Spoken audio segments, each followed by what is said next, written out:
Hallelujah. Amen. Mbere ko dutangira turashaka tubereka aka video gato izi nyigisho zitangwa kuri televiziyo y'u Rwanda hashize imyaka 20 kugira ngo mumenye ibyo twinjira mu byari byo.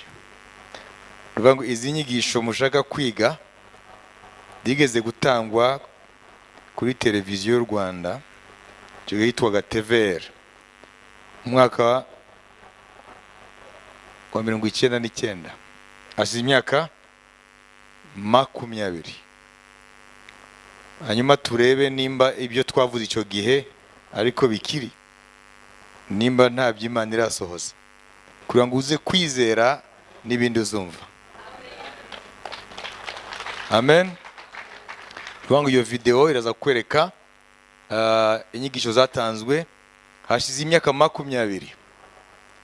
Urumva ni mu Rwanda ntabwo ari handi ni hano.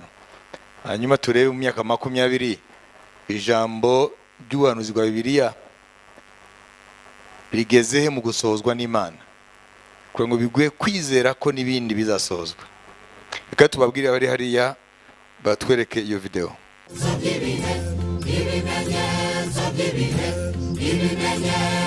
Ndi muri studio ni rwa Cairo Israel, ndabasuhuje mu izina ry'Umwami wacu Yesu Kristo. Natangira mbaza nti ese iyo ndirimbo ibimenyetso by'ibihe hari ikibibutsa? Tugarutse mu mwaka w'1999 umukozi w'Imana Apostle Dr. François Nkurunziza yigishaga kuri televiziyo Rwanda aho yari afite ikiganiro kivuga ku bimenyetso by'ibihe bizabanziriza ukugaruka ku Mwami wacu Yesu nkuko Bibiliya ibivuga. Rero icyo kikaba cyarabaye ikiganiro cyamamaye cyane kandi cyakunzwe kuri televiziyo Rwanda. Ariko muri iyi minsi turimo Yerusalemu yahindutse ikibazo kiremereye ONU. Ibyo rero ni by'Imana yavuze. Yavuze ko Yesu Kristo ntabwo ashobora kugaruka muri iyi si Abisirayeli bataragaruka iwabo kandi bafite n'umujyi wabo ari Yerusalemu. Rero iyo turebye mu buryo bw'isi usanga bafite ikibazo kuri Yerusalemu, bamwe kavuga ko Yerusalemu ari y'Abarabu, ariko iyo turebye Bibiliya dusanga Imana ivuga ko Yerusalemu ni umurwa wera w'Imana kandi Yerusalemu ikwiye kuba umurwa mukuru wa Isirayeli kuko Yerusalemu yubatswe n'umwami Dawidi. Mu mateka ya Yerusalemu na mateka atangirana na Dawidi igihe yahinduye Yerusalemu umurwa mukuru wa Isirayeli. Ngira ngo mumaze kubyumva umukozi w'Imana Apostle Dr. François Nkurunziza mu 1999 aho yavuze ubuhanuzi bwa Bibiliya avuga ko Yerusalemu ikwiye kuzaba umurwa mukuru wa Isiraheli mbere yuko Yesu agaruka. Rero ngira ngo tubyumvise haciye imyaka 20 icyo kiganiro gikozwe. Uyu munsi ubwo buhanuzi bwa Bibiliya bwarasohoye. Turabizi umwaka ushize muri 2018 Yerusalemu yahindutse umurwa mukuru wa Isiraheli, amashusho arabigaragaza. Therefore I have determined that it is time to officially recognize Jerusalem as the capital of Israel. Ngira ngo murabibonye kubijyanye nuko Yerusalemu ubu ngubu ari umurwa mukuru wa Isiraheli. Dukomeje ntago ari ibyo ngibyo gusa, umukozi w'Imana muri 1999 hari icyo yavuze ku ngoro ya gatatu izubakwa mu murwa mukuru wa Isiraheli ari wo Yerusalemu. Reka turebe icyo amashusho icyo gihe umukozi w'Imana yabivugagaho n'icyo uyu munsi muri uyu mwaka wa 2019 arimo arabivugaho. Ku buhanuzi Bibiliya tubwira ngo mu bihe by'imperuka Isirayeli ivanywe mu mahanga menshi ikagaruka muri gakondo yabo muri Palestina, Yerusalemu izongera kuba amaboko yabo ngo bazongera kubaka ingoro yabo izaba ari ingoro igira gatatu. Rero ikintu navuga ku biriho biraba hariya muri Yerusalemu ni intangiriro yo kuzubakwa kw'ingoro igira gatatu y'Imana i Yerusalemu. Rero Paulo yandikira Abitesaloniki mu rwandiko rwa kabiri mu gice cya kabiri ku murongo wa mbere kugeza ku murongo wa 12 Paulo aravuga ngo mu bihe bya nyuma ngo kuri uwo musozi Moriya hari hubatswe ingoro ya mbere y'Imana yubatswe na Salomo mungu wa Dawidi hanyuma igasenywa na Nebukadinezari, hanyuma akongera kubakwa kuri uwo musozi nyine ingoro y'Imana igira kabiri yubatswe n'abavuye mu buretwa i Babuloni nyuma y'imyaka 70 y'uburetwa. Noneho iyo ngoro igasenywa n'Abaroma nyuma y'imyaka 70 nyuma ya Kristo. Paulo avuga ko mu gihe Yesu Kristo azabenda kugaruka, abayahudi bavanywe mu mahanga yose, Yerusalemu ikongera kuba amaboko yabo, ngo aho nyine kuri uwo musozi Moriya hazongera kubakwa ingoro y'Imana igira gatatu. Ariko iyo ngoro yoyo imaze kubakwa, umuntu yitwa Antikristo twavuze mbere niwe azaza akabanza kwinjira muri iyo ngoro ndetse akanayihumanya, kuko ari ahantu hitwa hera cyane muri iyo ngoro, hadakwiye kwinjirwamo n'umuntu uwo ari we wese, ahubwo hingirwamo n'umutambyi mukuru, nawe n'umuntu akwiye guturuka mu muryango w'Abalewi, n'umwe mu miryango 12 ya Isirayeli. Murumva ko Antikristo azaba ari umunyamahanga, azaba ari umuroma, azaba ari umunyaburayi, wazingira aho hantu kubera isezerano azabagiranye n'Abisirayeli y'imyaka 7 nkuko twabivuze, nko biri bivuga. Murumva rero ko ibiriho biraba muri iki gihe muri Yerusalemu ndetse no muri Isirayeli ni ibintu byahanuwe n'Imana. Rero iyo ngoro igira gatatu iri hafi kubakwa, ntabwo irubakwa ariko iri hafi kubakwa mu bihe biri imbere. Ikikubwira yuko ingoro iri hafi kubakwa, icya mbere nuko igihugu cy'igihanganye ku isi kimaze kwemeza ko Yerusalemu ari ya Isirayeli. Murabyumva? Yerusalemu ya kera, ubwo ni Amerika. Kwimura kapitale yabo bayivana Tel Aviv bayijyana Yerusalemu ni ikimenyetso politiki yuko bemera ko uriya murwa ni wa Isirayeli.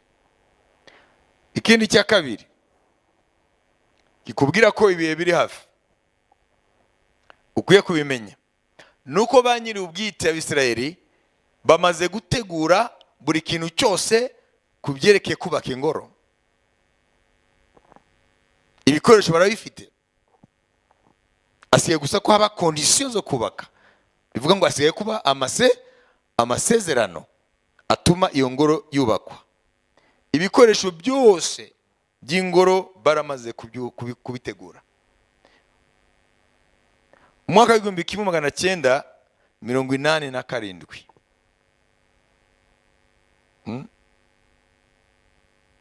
hashinzwe icyo bita Institut du Temple de Jérusalem, cyangwa Temple Institute of Jerusalem. Ni ikigo kiri Yerusalemu cyashinzwe kugira ngo gitangire gutegura imyubakire y'ingoro kuva mu mwaka 1987. Cyashinzwe n'umurabini w'umuyuda yitwa Israel Ariel. Uwo niwe yashinze iriya institute. Iyo institute rero kuva muri icyo gihe no munsi imaze gutegura buri kintu cyose. Nshuti za Arabetel TV, ikigaragara ubuhanuzi bwa Bibiliya ni ukuri 100% dushingiye ku byo tumaze kubona birimo biragenda bisohora. Hari ibindi Bibiliya ivuga, uyu munsi nabyo turabitegereje kandi twizera ko bizasohora. Rero dushingiye ku buhanuzi bwa Bibiliya, igihe cyo kugaruka ku mwami wacu Yesu Kristo aje gutwara itorero kiregereje. Uyu munsi rero niyo mpamvu umukozi w'Imana Apostle Dr. François Nkurunziza yateguye inyigisho z'amezi 2 zijyanye n'amateka y'ingoro muri Yerusalemu n'itorero, byateguriwe ahangaha ku itorero Beteli i Remera, niho bizajya bitangirwa. Niyo mpamvu tuboneyeho kubatumira kugira ngo muzajye muza kwifatanya natwe mu gukurikirana izo nyigisho.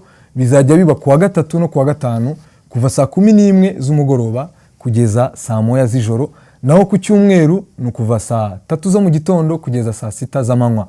Haleluya. Nuvuga ngo ibyavuzwe kiriya uyu munsi biri mu mateka. Nago bikiri ubuhanuzi, biri mu mateka.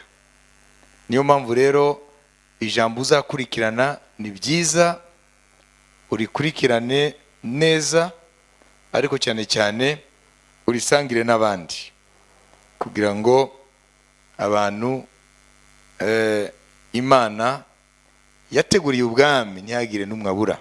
Utange za invitation, wevita abantu ufatanye n'umwami kubw'ubutumwa bwiza. Paulo aravuga ngo akora ibyo ashoboye byose kubw'ubutumwa bwiza kugira ngo nawe ashobore gufatanya nabwo, kubera ko ubutumwa bwiza ababukoreye hari ingororano Imana iteguye. Amen. Aravuga ngo je fais tout à cause de l'évangile afin d'y avoir part. nkora byose kubw'ubutumwa bwiza kugira ngo ushobore kubonamo umugabane. Donc il fait tout Rero akora byose à cause de l'évangile kubw'ubutumwa bwiza afin d'y avoir part. kugira ngo nawe abibonemo umugabane. Ça veut dire avoir part à la propagation de l'évangile Kugira ngo agire umugabane ku bijyanye no kwamamaza ubutumwa bwiza, afin d'avoir part aussi au jour de la rétribution. no kugira abone umugabane ku munsi w'ingororano. Il ne faut pas s'attendre à la rétribution de ceux qui ont servi l'évangile alors que tu ne l'as pas fait. Ntiwitege rero ku ngororano y'abakoreye ubutumwa bwiza kandi wowe utigeze ubukorera. C'est le moment, Ahubwo iki nicyo gihe, à travers cette courte vidéo, binyuze muri video ntoya ngufi, qui a compris qu'il y a des choses qui se sont accomplies. ninde wasobanukiwe ko hari ibintu byamaze gusohoza. Vous voyez? Donc ça, on ne l'a pas inventé. Ibi ntabwo ari byo twahimbye, C'est une émission qui est passée à la télévision nationale. ni ikiganiro cyanyuze kuri televiziyo y'igihugu. La plupart d'entre vous n'étaient pas encore sauvés. Abenshi muri mwe ntabwo bari bwagakizwe, Mais aujourd'hui, vous voyez ariko uyu munsi murabibona que ce qui a été dit en 1999, ko ibyavuzwe muri 1999 aujourd'hui, certaines prophéties sont entrées dans l'histoire. uyu munsi bimwe mu bwo buhanuzi byinjiye mu mateka. Amen. Amen, Alléluia. amen. Donc il ne faut pas jouer aujourd'hui. Rero ntabwo mukwiye gukina uyu munsi, Il faut être sérieux avec le salut. mukwiye kumaramaza mu bijyanye n'agakiza. Peut-être qu'on n'a pas encore de décennies. Wenda ntabwo dufite n'imyaka 20. Vous voyez? Là, c'était en 1999, il y a 20 ans. Hariya hari mu mwaka wa 1999 hashize imyaka 20. Alors maintenant que nous reprenons les enseignements, None rero ubu dusubiyemo ziriya nyigisho, nous ne savons pas que nous avons encore 2 décennies sinzi neza ko hari imyaka 20 dufite imbere pour encore une fois revoir ce que nous avons prêché. kugira ngo twongere tube twakongera gusubiramo ngo turebe ibyo twabwirije ko ari byo. Il se peut que ces enseignements aujourd'hui, Birashoboka ko izi nyigisho uyu munsi il se peut que ce soit les derniers. zabasha kuba arizo za nyuma. Vous voyez? Murabibona? Donc il faut être prudent. Rero ni ukuba maso. Alléluia. Amen. Nous allons prier. Reka dusenge. Donc tu pries pour toi-même. Wisengera Et ubwawe, moi je vais prier pour toute la congrégation. noneho jyewe ndi busengere iteraniro ryose. Père céleste, Data wo mu ijuru, dans le nom tout-puissant de Jésus, mu izina ry'imbaraga rya Yesu, nous sommes ici devant ta présence, turi imbere yo kubaho kwawe comme disciples, nk'abigishwa au pied du Maître. ku birenge by'umwigisha. Nous voulons apprendre de toi Turashaka kwigira ku birenge byawe, cette parole de révélation. iri jambo ryahishuwe, Et nous sommes très encouragés kandi twumva dufite umwete à cause de l'enseignement qui a été donné à travers les ondes de la télévision nationale il y a 20 ans. twumva dukangutse ku bw'izi nyigisho zanyuze kuri televiziyo y'igihugu hashize imyaka 20. Et qu'aujourd'hui, avec un regard rétrospectif, Kandi uyu munsi dusubije amaso inyuma, nous disons que ta parole est fiable turavuga ko ijambo ryawe ni ryo kwizerwa et elle s'accomplira certainement en son temps. kandi rizasohora byanze bikunze mu gihe cyaryo. Réveille ton Église, Kangura itorero ryawe, que cette parole prophétique iri jambo ry'ubuhanuzi porte au loin rigere kure jusqu'à tous ceux qui sont destinés au royaume de Dieu. kuri abo bose bagenewe ubwami bw'Imana. Que l'onction de Dieu nous enseigne tous, Amavuta y'Imana atwigishe twese, afin que chaque personne parvienne à la révélation. buri umwe wese hagati yacu agira ihishurirwa. Mais Saint-Esprit devrait avec nous. Mwuka wera ngwino hagati yacu. Merci d'œuvrer à travers nous. Urakoze Mwuka urakoze gukorera hagati yacu, Merci aussi pour la présence de tes anges. kandi urakoze kubwo kubaho kw'abamarayika bawe hano. J'amène toute pensée captive à l'obéissance de Christ. Mfashe ibitekerezo byose mbigomoreye Kristo Au nom de Jésus, mu izina rya que Yesu. la vérité prévale. Ukuri kuneshe Au nom de Jésus. mu izina rya Yesu. Amen. Amen.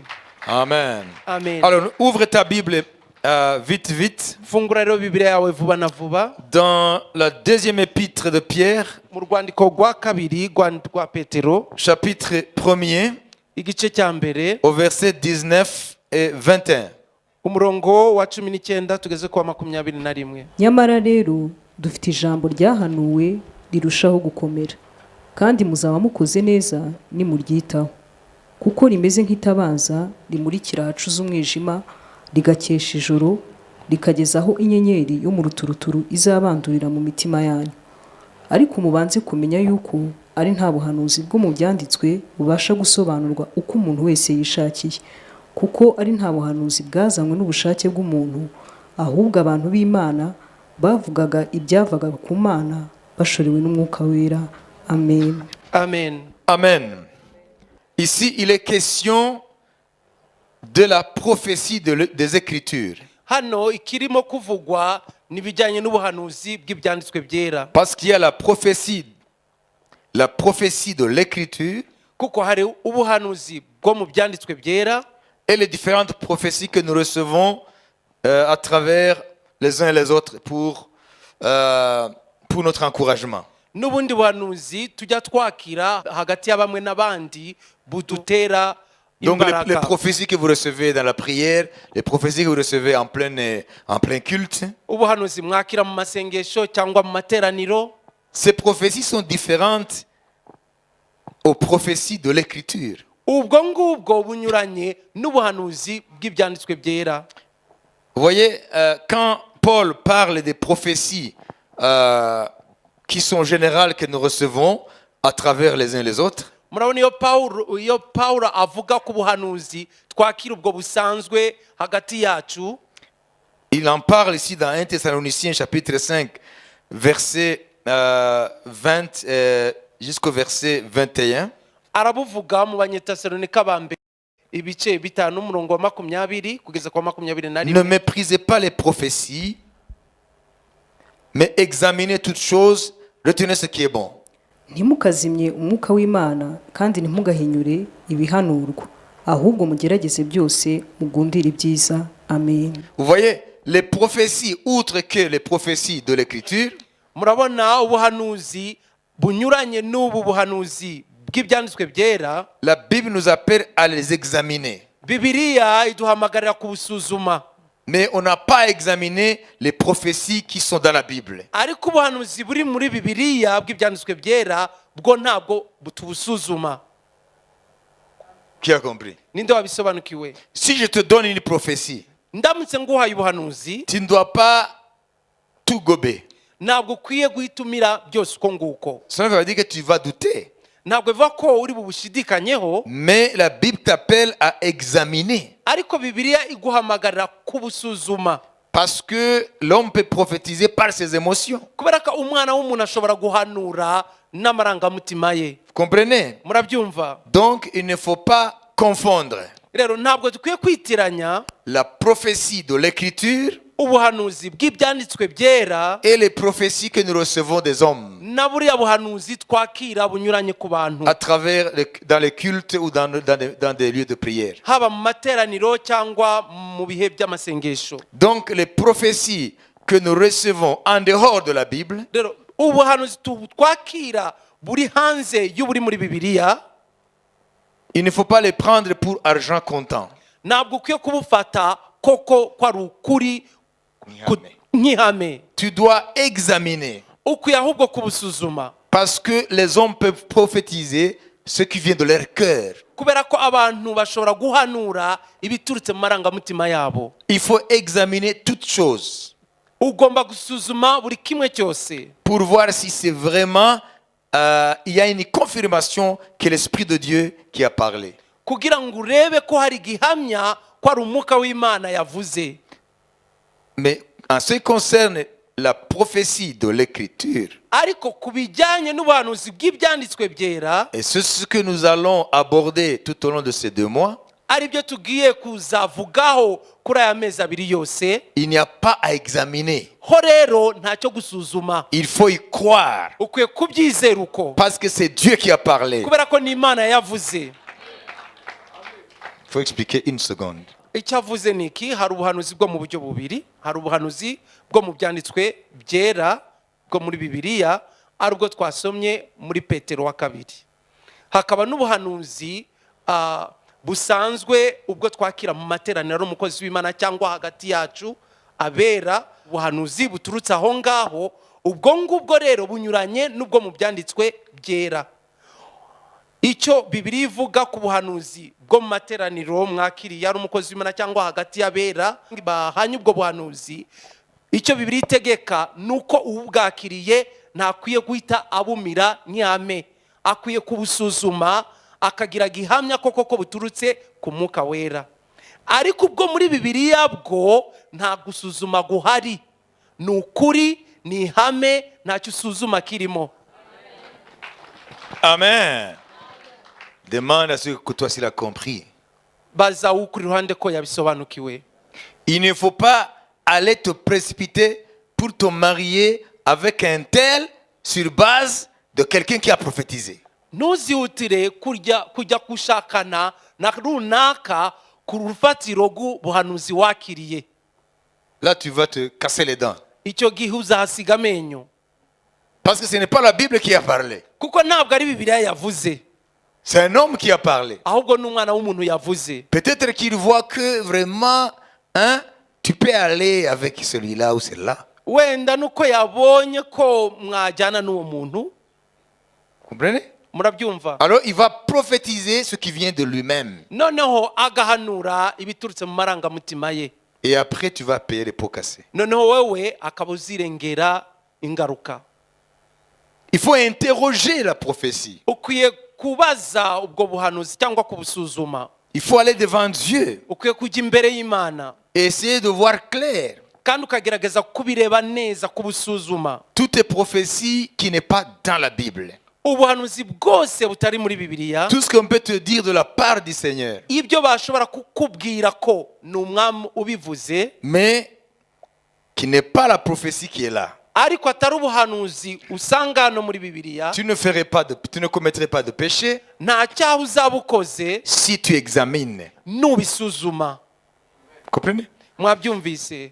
Ça doit être quelque chose qu'il faudra plus tard que Dieu confirme.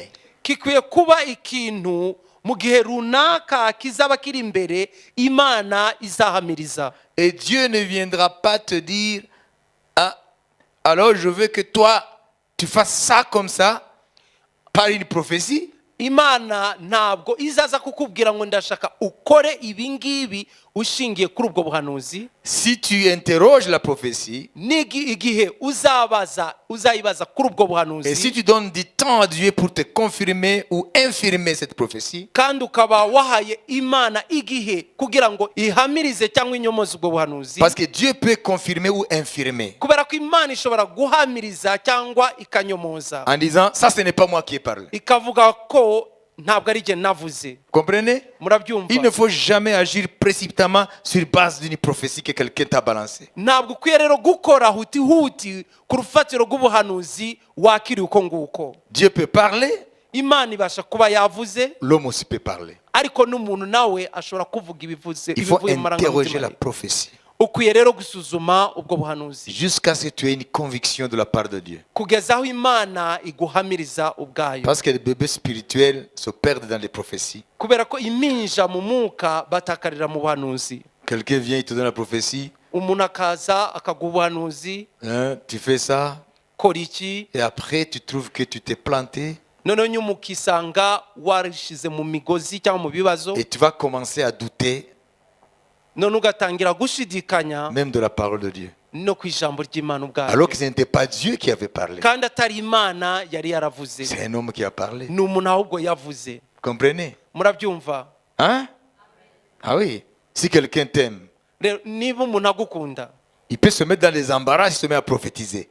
Il faut qu'il prenne du temps et demander au Seigneur si ce qu'il veut sortir vient de l'esprit. ashobora kwishyira mu kaga agatangira guhanura, ariko akwiye gufata umwanya kugira amenye ko ibyo afite bituruka ku mwuka Donc, w'Imana. il faut comprendre une chose. Rero mukwiye gusobanukirwa ikintu kimwe, Il y a des souhaits, des vœux, hari ibyifuzo et il y a aussi la parole de la prophétie. ariko nanone hari ijambo ry'ubuhanuzi. S'il formule dans son cœur un vœu pour ton bonheur, niyifuza mu mutima we ineza yawe, alors il ne va pas te prophétiser autre chose. ntazaguhanurira ibindi, Il va te prophétiser que du bonheur. azaguhanurira ibyiza gusa, Alors que tu as besoin de repentance. kandi wowe ukeneye kwihana. Vous voyez? Murabibona? Donc, ce que je veux dire, Rero icyo ngiye kuvuga, la parole prophétique de... J'ai ma Bible ici avec moi. mfite bibiliya imbere yanjye. Pierre dit clairement, Petero abivuga yeruye, il dit, aravuga ngo sachant tout d'abord vous-même qu'aucune prophétie de l'écriture, sur 20, ariko mubanze kumenya yuko ari nta buhanuzi bwo mu byanditswe muvuge muti ubuhanuzi bwo mu byanditswe. Ça il faut souligner. icyo ni ukugica akarongo. Hein? Aucune prophétie de l'écriture Nta buhanuzi bwo mu byanditswe ne peut être un objet d'interprétation particulière. bubasha gusobanurwa uko umuntu wese yishakiye, Car ce n'est pas par une volonté d'homme, kuko ari nta buhanuzi bwazanywe n'ubushake bw'umuntu, a jamais été apporté par une volonté d'homme, mais c'est poussé par le Saint-Esprit que des hommes ont parlé de la part de Dieu. ahubwo abantu b'Imana bavugaga ibyavaga ku Mana bashoriwe n'umwuka wera. Voilà. Amen. Donc nous devons ajouter foi à 100% dans toutes les écritures que nous allons aborder tout au long de ces 2 mois. rero tugomba kwizera 100% ibyanditswe byera tuzasoma muri aya mezi abiri. Vous voyez, la vérité elle-même ne suffit pas. Murabibona, ukuri kwako ntiguhagije, Il faut que tu l'aimes. ukwiye kugukunda. Vous comprenez? Mubyumve, La vérité elle-même ne suffit pas, même si elle est divine. ukuri ukwako ntabwo guhagije nubwo kwaba guturuka ku Mana. Il faut que tu l'aimes. Ukwiye kugukunda. Qui a compris là? Ninde wasobanukiwe ibyo mvuze?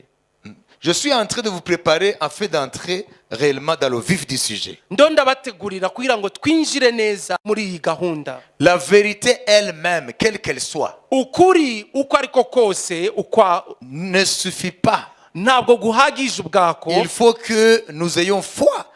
Il faut que nous aimions la vérité. Umuntu akwiye kuba ari umuntu akunda ukuri, Parce qu'il y a des gens qui n'aiment pas la vérité. kuko hari abantu badakunda ukuri. Même si elle est vérité, Nubwo kwaba ari ukuri, cela ne va rien leur apporter. ntacyo kuzabamarira na Parce gato, qu'ils n'aiment pas la vérité. kuko ntabwo bakunda ukuri gusa. C'est ce que Dieu dit dans 2 Thessaloniciens chapitre 2. Nous allons lire ça. Nicyo Imana ivuga mu Batesalonika ba kabiri, Chapitre 2, versets 1 à 12. igice cya kabiri umurongo wa mbere kugeza kwa 12. Je veux que vous compreniez ça. Ndashaka ko ibyo mubyumva. Hein? On va lire. Reka tubisome.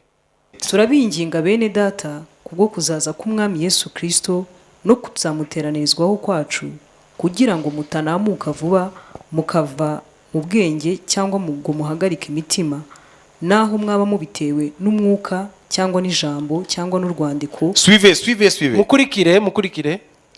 rukekwa ko ruvuye kuri twe, bihamya yuko umunsi w'umwami wacu umaze gusohora. Ntihakagire umuntu woshya uburyo bwose, kuko uwo munsi utazaza kurya kwimura Imana kutabanje kubaho, kandi urya munyabugome atarahishurwa ari we mwana wo kurimbuka. Ni umubisha wishyira hejuru y'icyitwa Imana cyose cyangwa igisengwa, kugira ngo yicare mu rusengero rw'Imana yerekane ko ari Imana. Ntimwibuka yuko nababwiye ibyo nkiri kumwe namwe, kandi none muzi yuko ikimubuza ari ukugira ngo azahishurwe mu gihe cye, kuko amayoberane y'ubugome n'ubu atangiye gukora, ariko ntazahishurwa keretse uyabuze ubu akuweho. Nibwo wa mugome azahishurwa, w'umwami Yesu azicisha umwuka uva mu kanwa ke akamutsembesha kuboneka kuza kwe. Kuza k'uwo mugome kuri mu buryo bwo gukora kwa Satani gufite imbaraga zose n'ibimenyetso n'ibitangaza by'ibinyoma n'ubuhenzi bwose bwo gukiranirwa kubarimbuka, kuko batemeye gukunda ukuri ngo bakizwe. Nicyo gituma Imana izabohereza ubushukanyi bukomeye cyane ngo bizere ibinyoma, kugira ngo abatizeye iby'ukuri bose bakishimira gukiranirwa bacirweho iteka. Amen. Amen. Qu'est-ce qu'on dit là? Ni iki kivugwa hano? Hein?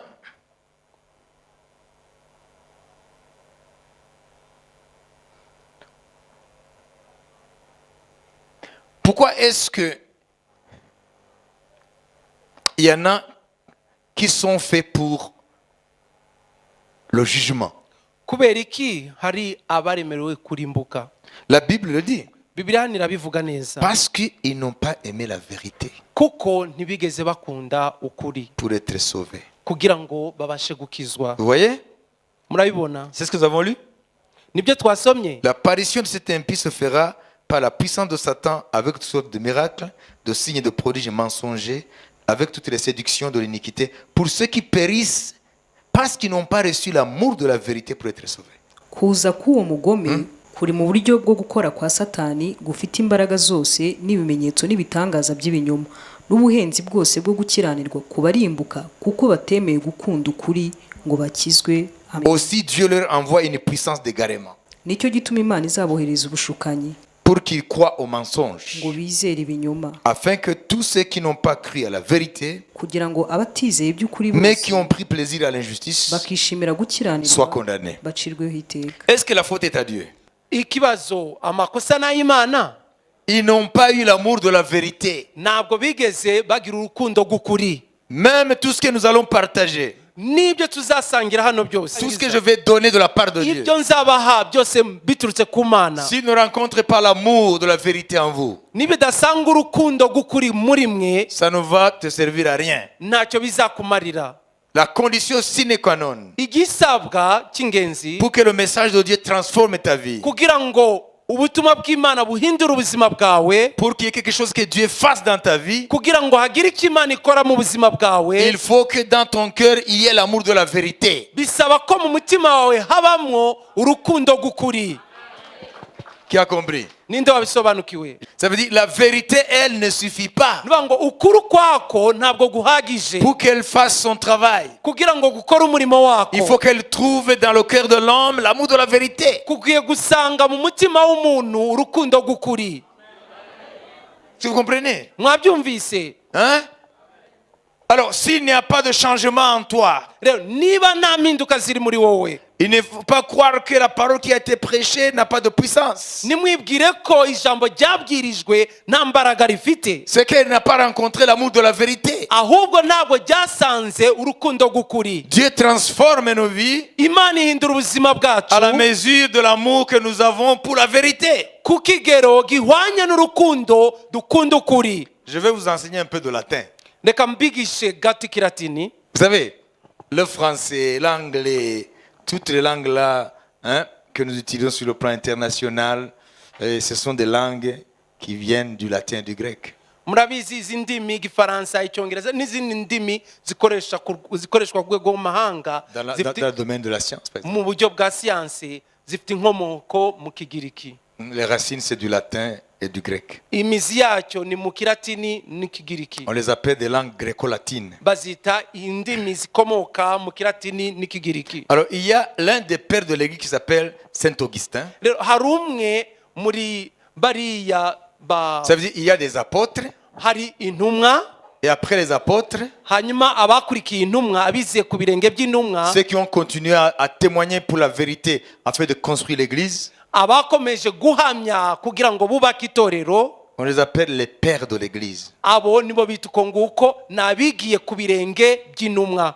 Ou ceux qui ont appris au pied de ceux qui ont été au pied des apôtres.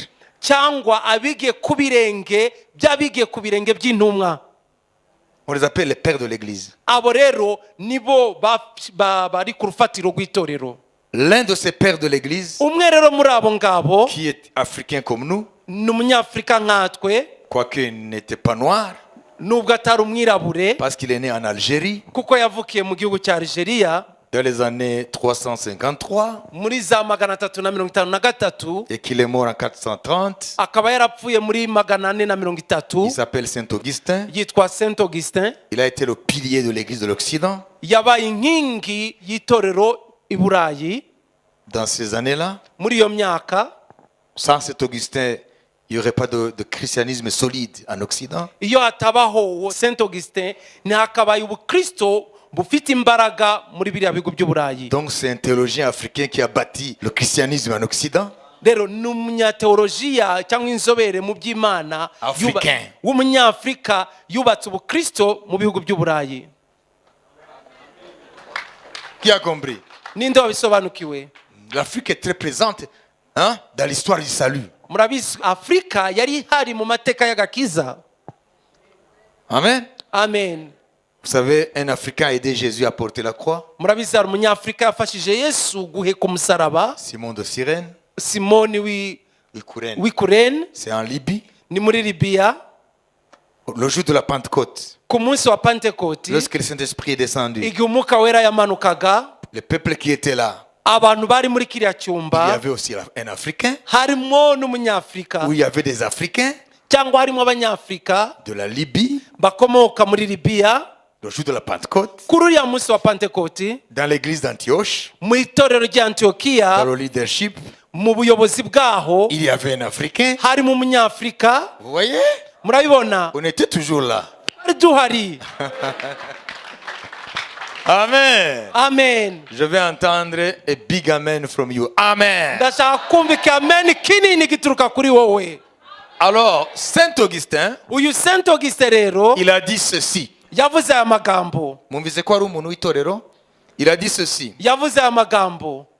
Ne vous effrayez pas avec le latin, je vais vous expliquer. Nimugire ubwoba n'ikilatini ndaza kubasobanurira. Amen. Amen.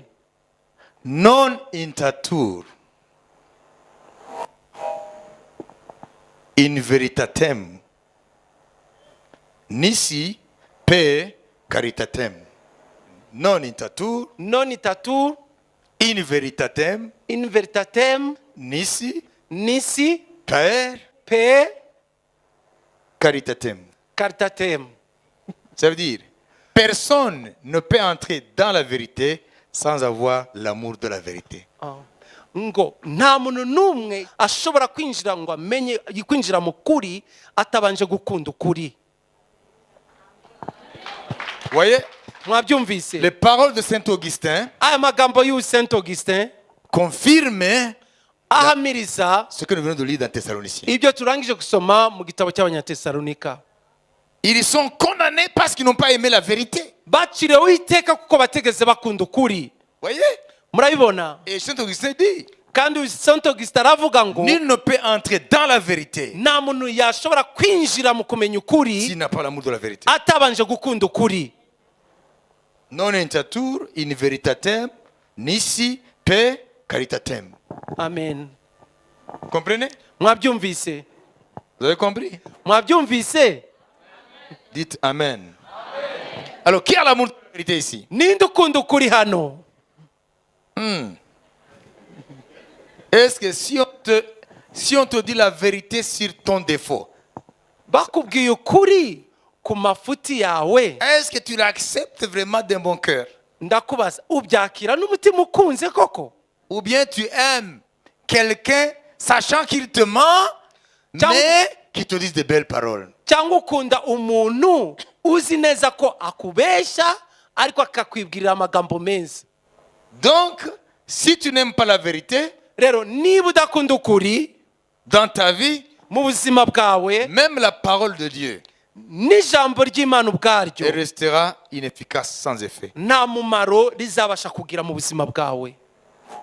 Vous comprenez? Mwabyumvise? Alors, retournons dans notre passage de Pierre. Reka tugaruke kuri uyu murongo wacu wo muri Petero. Pierre dit, Petero aravuga ngo vous faites bien de prêter attention à la parole prophétique de l'Écriture. mwagize neza kwita ku ijambo ry'ubuhanuzi ryo mu byanditswe. Pas n'importe quelle prophétie, mais la prophétie de l'Écriture. Ntabwo ari ubuhanuzi ubwo ari bwo bwose, ni ubuhanuzi bwo mu byanditswe, Parce qu'elle est certaine. kuko bugomba gusohora. Alors, l'apôtre Pierre parle au Saint-Esprit.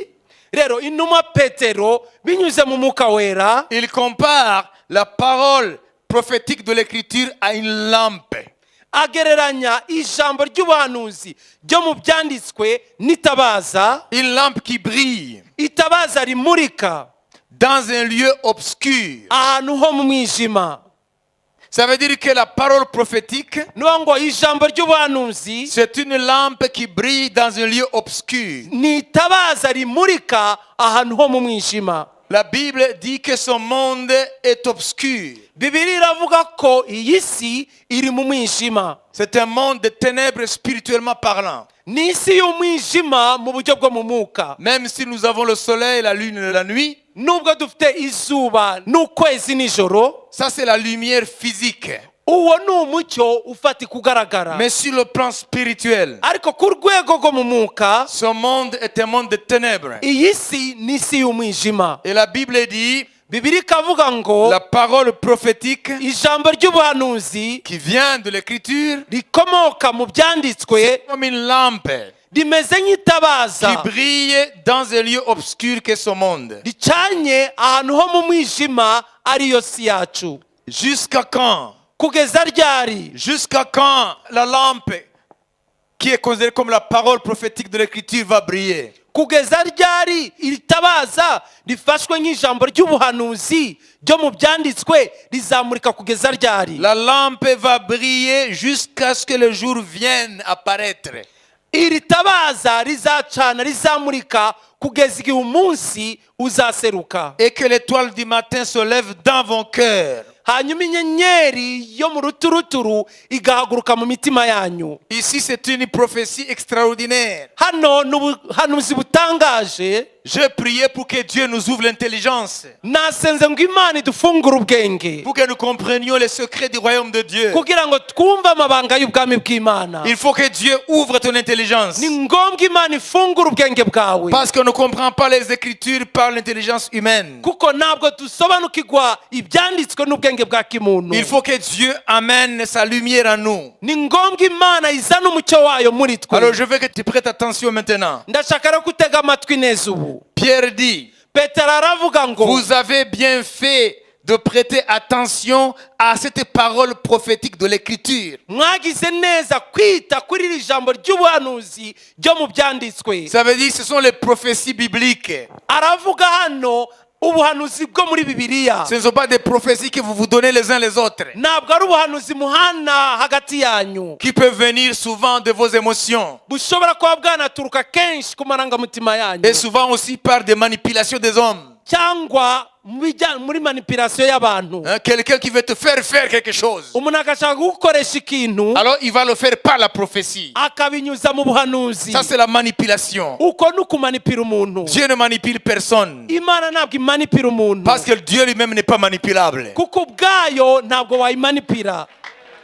Manipuler, vous comprenez? Iryo jambo manipira ni ugukoresha umuntu icyo adashaka. Hein? C'est faire à quelqu'un quelque chose qu'il ne ferait pas s'il savait ce qui était derrière. Ni ugukoresha umuntu icyo atagakora iyo aba azi icyihishe inyuma yacyo. Ça c'est manipuler. Uko rero iryo jambo nicyo manipire. Donc il y a des gens qui utilisent les prophéties pour manipuler. Rero hari abantu bakoresha ubuhanuzi kugira ngo bakoreshe abantu muri ubwo buryo. Mais la Bible Ariko Bibiliya contient beaucoup de prophéties. ikubiyemo ubuhanuzi bwinshi, Et c'est ça qui fait la différence entre la Bible et les autres livres. kandi icyo nicyo gitandukanya Bibiliya n'ibindi bitabo. Le Coran n'a pas de prophétie. Korowani nta buhanuzi igira.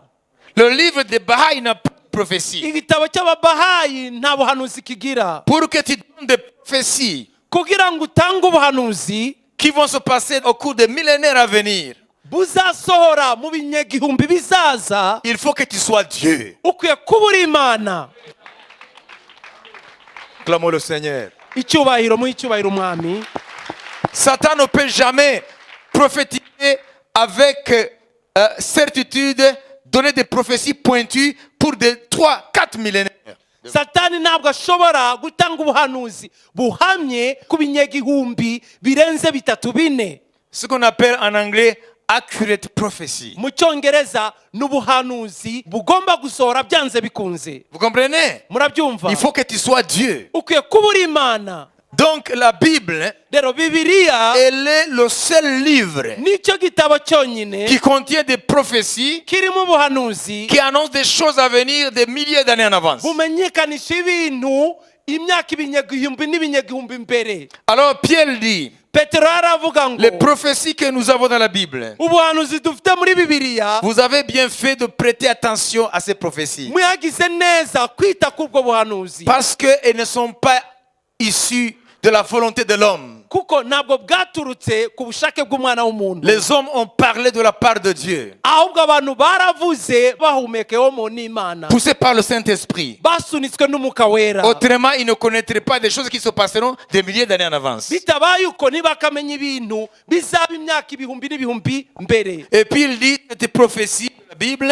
akongera ngo iri jambo ry'ubuhanuzi ryo muri c'est bibiliya comme une lampe qui brille dans un lieu obscur, ni nk'itabaza rimurika ahantu ho mu mwijima jusqu'à ce que le jour vienne de s'élever kugeza aho umunsi uzaza, et que se lève dans vos cœurs l'étoile brillante du matin. hanyuma mu mutima wanyu hagahaguruka iriya nyenyeri yo mu muruturuturu. Ça veut dire quoi? ibyo bivuga iki? Ça veut dire que la prophétie niba ngo ubuhanuzi de la Bible, bwa bibiliya Dieu la donne à l'Église, imana ibuha itorero, la donne à son peuple ikabuha ubwoko bwayo pour qu'elle puisse éclairer son peuple kugira ngo bumurikire ubwoko bwayo durant tout son séjour ou son pèlerinage dans ce monde de ténèbres. igihe cy'urugendo rwabo muri iyi si y'umwijima, Les ténèbres en dehors, umwijima hanze, ça veut dire dans le monde, bivuga ngo mu isi mais la lumière en eux. ariko umucyo muri bo. aravuze ngo iri jambo ry'ubuhanuzi ryo muri bibiliya rigereranywa n'itabaza rimurika Qui brille la ahantu ho mu- nuit, la nuit, la nuit. rimurika ahantu ho mu mwijima cyangwa nijoro, noneho kugeza aho umuseke uzatambika, inyenyeri yo mu ruturuturu igahaguruka mu mitima yanyu, None Akabandura mitima yanyu. ikabandura mu mitima yanyu. Ça veut dire quoi? ibyo bivuga iki? Comprenez? mubyumve. La Bible dit, bibiliya avuga ngo dans l'Apocalypse 22, mu byahishuwe 22 verset 16, umurongo wa 16, lisons. reka tuhasome. Apocalypse 22, 16. ibyahishuwe 16 Nous allons comprendre de quoi Pierre parle. turaza kumva ibyo Petero avuga. njyewe yesu ntumye marayika wanjye guhamiriza mwebwe ibyo ku bw'amatorero, ni njye gishyitsi cya dawidi n'umwuzukuruza we, kandi ni njye nyenyeri yaka yo mu ruturuturu. Amen. Aha. Jésus, c'est lui l'étoile brillante du matin. yesu niwe nyenyeri yaka yo mu ruturuturu. Et on dit, hanyuma baravuga ngo la lampe va briller toute la nuit. byatabaza rizacana ijoro ryose. Ça veut dire le monde est dans la nuit. nivuga ngo isi iri mu mwijima, C'est la nuit ténébreuse. ni ijoro ry'umwijima, Mais dans ces ténèbres, ariko muri uwo mwijima il y a la lumière de Dieu harimo umucyo w'Imana, qui s'appelle la prophétie de l'écriture. ari ryo ryitwa ubuhanuzi bw'ibyanditswe. Alors cette parole prophétique va éclairer rero iryo jambo ry'ubuhanuzi rizamurika, va éclairer comme des projecteurs sur la scène. rizamurika nk'amaprojegiteri aya nk'aya kuri sene Vous hano. voyez, quand il y a la scène ici, le théâtre, et murabona tout, hano iyo bariho barahakinira ikinamico, on éteigne les lampes. bazimya andi matara yose Alors, pour que les acteurs, on les voie, kugira bariya bakina umukino babashe kubabona. à un certain moment, on va allumer les projecteurs. hari igihe rero haba ko bacana ariya matara abamurika. C'est là où nous allons voir ce qui était dans les ténèbres. niho tuhita tubona rero ibyari mu mwijima. Or, la prophétie de Dieu, rero ijambo ry'ubuhanuzi bw'Imana c'est comme des projecteurs ni nk'ariya matabaza qui projettent dans les ténèbres amurika mu mwijima, pour que ceux qui ont cette parole kugira ngo abafite iryo jambo puissent voir ce qui est derrière la scène babashe kubona biriya bihishwe, et qu'ils comprennent les acteurs sur la scène. banasobanukirwe abari muri iyo mikino. Sans la parole prophétique, hatabaye iryo jambo on ne ry'ubuhanuzi, saura jamais d'où viennent les événements, où vont les événements, quel est le sens des événements. nta muntu yasobanukirwa ibiriho biraba, aho biva n'icyo bisobanura, Où vont les événements? n'aho bigana. C'est la parole prophétique ni iri jambo ry'ubuhanuzi qui projette dans les ténèbres rimurika mu mwijima sur chaque événement kuri buri kintu cyose kiba qui se passe sur cette terre. kiro kiraba muri iyi si. Explique un peu. aravuze ko iri jambo ry'umuhanuzi ni nko mu gihe murabizi mumaze kubona ikinamico aho bakinira, iyo abakinyi bataragaragara haba hijimye aho bari, amatara acanye mu bantu bariho barakurikira. Ariko iyo umukino ugiye gutangira bazimya amatara mu bantu, noneho bagacana bya bitara binini bikamurika ku bakinyi. Icyo gihe niho muhita mubona abakinyi hariya n'umukino bagiye gukina. Niko n'ijambo ry'ubuhanuzi riri mu mitima y'abantu. Ntabwo utarifite ntabwo washobora kumenya ku bintu biriho biraba, aho biganisha naho bituruka n'ubusobanuro bwabyo udafite iryo jambo ry'ubuhanuzi. Vous avez compris? Mwabyumvise? Alors, ce qui est intéressant, Rero igishimishije hano, cette lampe va briller jusqu'à quand? iri tabaza rizamurika kugeza ryari? La Bible dit, Bibiliya iravuga ngo la lampe va briller dans les ténèbres rizamurika mu mwijima toute la nuit ijoro ryose jusqu'à ce que paraisse le jour. kugeza umuseke uzatambike. Et quand le jour va paraître, Rero umuseke nutambika, les gens qui ont le peuple de Dieu qui a cette parole, ubwoko bw'Imana bufite iryo jambo, avant que le jour paraisse sur la terre, mbere yuko umunsi umuseke utambika ku isi, il y a, vous voyez, le jour apparaît quand il y a le soleil qui se lève. murabizi umuseke utambika iyo izuba riserutse, N'est-ce pas? sibyo se? Hein? Sibyo? Le soleil apparaît, le jour se lève. Izuba riraseruka, umuseke ugatambika, Le jour se lève. umunsi ugatangira. Ok? Siko biri? Mais il y a certaines personnes, Ariko hari abantu bamwe dans l'ancien temps, même aujourd'hui, on peut les appeler les sentinelles. mu bihe bya kera, none uyu munsi twabita abarinzi, Les bergers, par exemple, nk'abashumba nk'urugero, qui gardent la nuit leurs troupeaux. barindaga amatungo yabo nijoro. Eux, avant que le jour pointe, Mbere bo yuko umuseke utambika, avant que le jour arrive, yuko bucya, avant que le soleil apparaisse, mbere yuko izuba riseruka, ils voyaient d'abord l'étoile brillante du matin, babanza mbere na mbere bakabona ya nyenyeri yo mu turuturu ya mu gitondo, qui annonce que le soleil va apparaître bientôt. imenyekanisha ko izuba genda guseruka vuba. L'étoile brillante du matin précède le soleil. Iriya nyenyeri yo mu turuturu ibanziriza izuba, On l'appelle l'étoile du berger bayita inyenyeri y'abashumba, parce que eux, ils ne dorment pas comme les autres, les bergers veillent. kuko bo ntabwo basinzira nk'abandi, ahubwo barara amaso.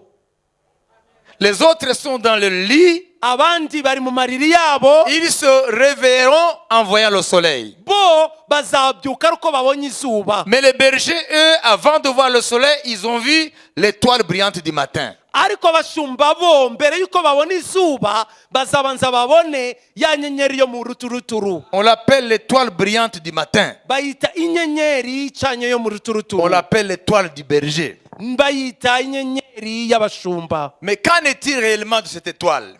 Ndabaza ibijyanye n'iyo nyenyeri ni biki? Et Pierre a dit, Petero nawe yavuze ngo avant que le jour pointe, mbere yuko umuseke utambika, la lampe va briller itabaza rizacana jusqu'à ce que l'étoile brillante du matin se lève dans nos cœurs, nous les croyants, kugeza igihe ya nyenyeri yo mu turuturu ibimbura mu mitima yacu twebwe abizera, et l'étoile brillante du matin va remplacer la lampe qui a passé la nuit à briller. iyo nyenyeri yo mu turuturu ikaza gusimbura rya tabaza ryamaze ijoro ryose ricana. Mais là, il y a une grande révélation. Ariko aho hari ishirwa rikomeye. Mais je vais t'aider un peu pour comprendre scientifiquement ce que c'est cette étoile brillante du matin ou l'étoile du berger. Ariko reka mbugufashe ngo usobanukirwe mu buryo bwa siyansi ibijyanye n'iyo nyenyeri yo mu ruturuturu. Normalement, ce n'est pas une étoile. Ubundi ntabwo ari inyenyeri. Avant que la science découvre, Mbere yuko siyansi ivumbura, parce que cela a été découvert avec l'arrivée des télescopes. kuko ibyo byavumbuwe bamaze kubona bya bikoresho bakoresha kabuhariwe mu kureba amanyenyeri Avec le 20e siècle, mu kinyejana cya 20, c'est là où on a découvert ce que la Bible appelle l'étoile brillante du matin. niho bavumbuye icyo Bibiliya yita inyenyeri yo mu ruturuturu.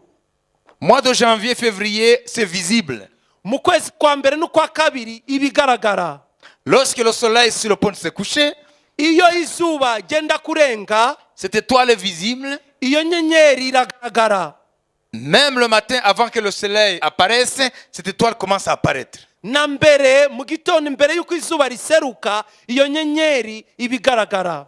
Vous comprenez? Murabyumva? Alors au XXe siècle, Rero mu kinyejana cya 20 avec les progrès de l'astrophysique, hamwe n'iri terambere mu bijyanye n'isuzuma cyangwa kwiga ku kirere, ils ont compris que ce n'est pas une étoile, c'est la planète Vénus. basobanuye ko ntabwo ari inyenyeri ahubwo ni wa mubumbe witwa Venus, La deuxième planète, tout près du soleil, après Mercure.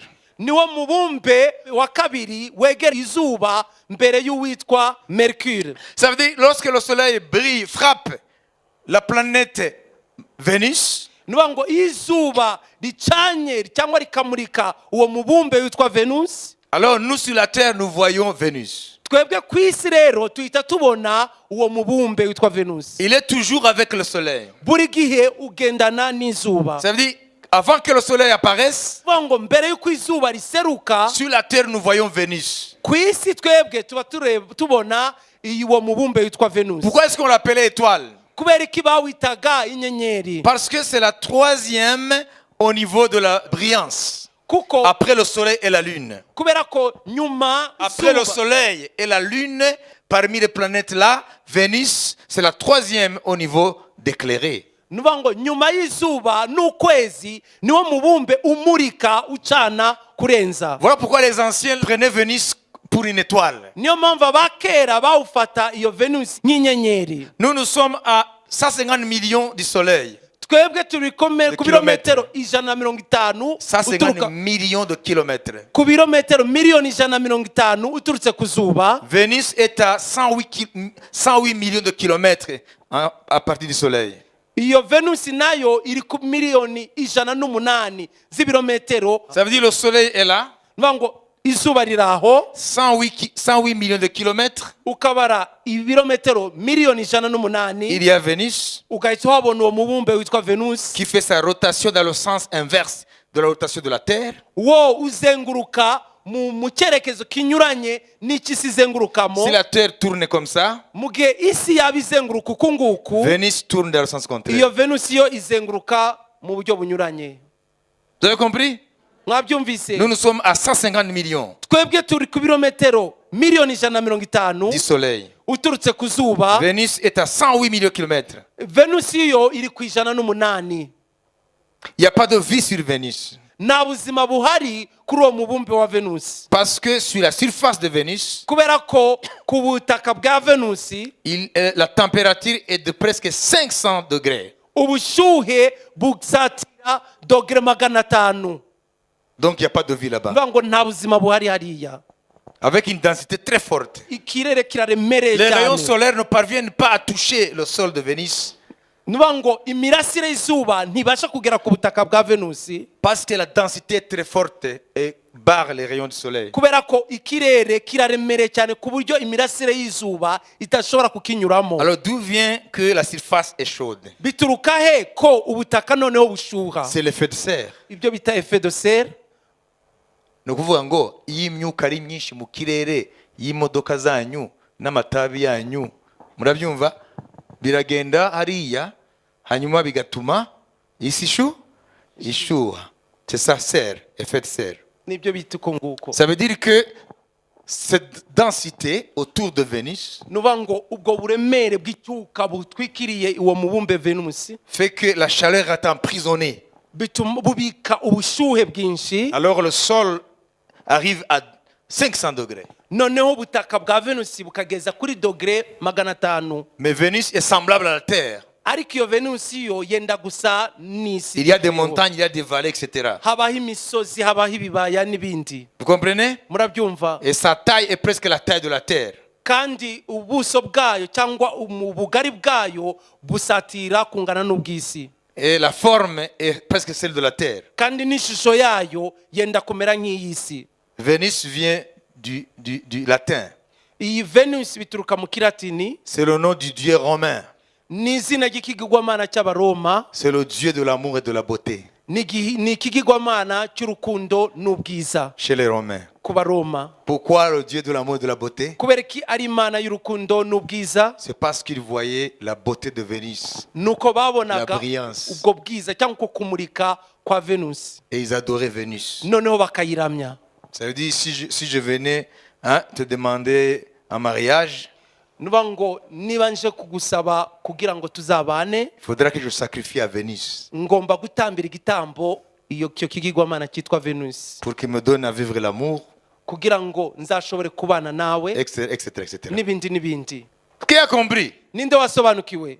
Vous avez compris? Mwabyumvise? Donc, quand tu te lèves le matin, 4 heures du matin, Rero iyo uzindutse kare kare mu gitondo, fais l'expérience demain après-demain. ejo mu gitondo uzabikora urebe, À 4 heures du matin, nka saa 10 zo mu rukerera regarde à l'est, urebe iburasirazuba, là où le soleil se lève. aho izuba riserukira. Avant que le soleil se lève, Mbere y'uko izuba riseruka, tu vas voir quelque chose comme un satellite là, uzabona ikintu gisa Qui na- brille. na kiriya kigendajuru kimurika gicanye, mais qui est stable. ariko kitavaho kiri. La différence de satellite et Vénus est stable. Itandukaniro hagati y'ikigendajuru n'iyo Venusi ni uko Venusi yo ntabwo iva hiri. Alors, ce n'est pas une étoile, c'est une planète. Rero ntabwo ari inyenyeri, ahubwo ni Tu umubumbe. peux le voir même demain matin après-demain. N'ejo mu gitondo cyangwa ejo bundi uzayibona. Janvier, février, Vénus est visible. Ukwa mbere ukwa kabiri iba igaragara. Donc, avant que la science découvre Vénus, Mbere y'uko rero ubushakashatsi buvumbura ibya Venusi, ils croyaient que c'était une étoile. bo bizeraga ko ari inyenyeri. Alors, le Seigneur a utilisé leur langage. Umwami rero akoresha imvugo yabo.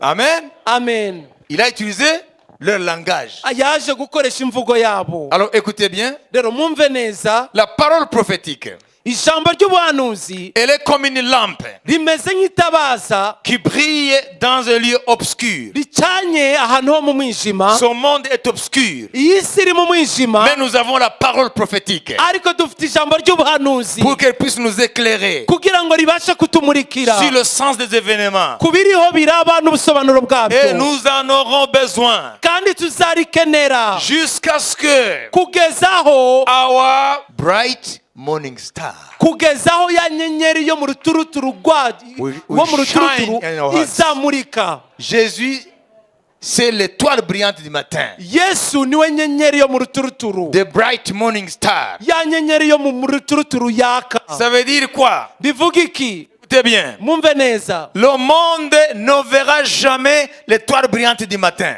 isi ntizigera ibona iriya nyenyeri yo mu ruturuturu yaka Prophétiquement. mu buryo bw'ubuhanuzi. Maintenant, nous ne parlons pas de Vénus.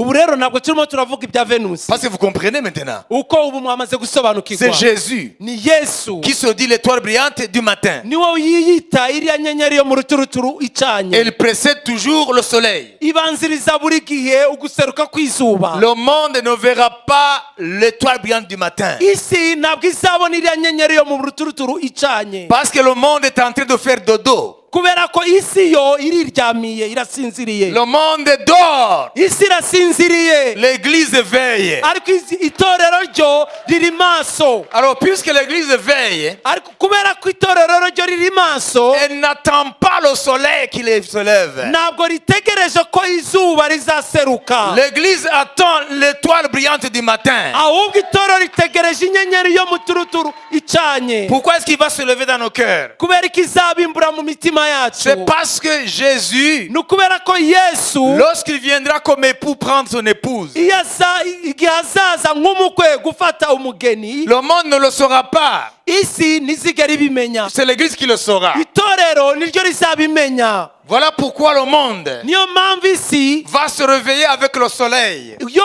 izakanguka ibona izuba. Jésus aussi s'appelle le soleil de la justice. Yesu naho yitwa izuba ryo gukiranuka. Ici, nous voyons deux venues du Seigneur. Hano tubona kuza ko mu buryo bubiri k'umwami. Malheureusement, beaucoup de chrétiens sont dans l'ignorance. Ikibabaje abakristu benshi bari mu bujiji. Ils attendent le jour du Seigneur, le soleil. Bategereje umunsi w'umwami nk'izuba, Mais nous n'attendons pas le jour de l'Éternel. ariko twebwe ntabwo dutegereje umunsi La w'Uwiteka. Bible dit, Bibiliya avuga ngo malheur à vous qui attendez le jour de l'Éternel. murago mwebwe mutegereje umunsi w'Uwiteka. Il sera ténèbres et non lumière. Uzaba ari umwijima ntabwo uzaba ari Vous umucyo. comprenez? Murabyumva? Nous n'attendons pas le soleil. Twebwe ntabwo dutegereje izuba. Jésus est considéré comme soleil par rapport au monde. Yesu afashwe nk'izuba ku byerekeranye n'isi, Mais Jésus est considéré comme l'étoile bien alimentée par rapport à l'église. ariko akaba afashwe nka ya nyenyeri yo mu ruturuturu ku itorero. Ça veut dire les chrétiens qui dorment comme le monde. Nuko ngo abakristu basinzire nk'isi Ils vont se réveiller en découvrant que l'église n'est plus là.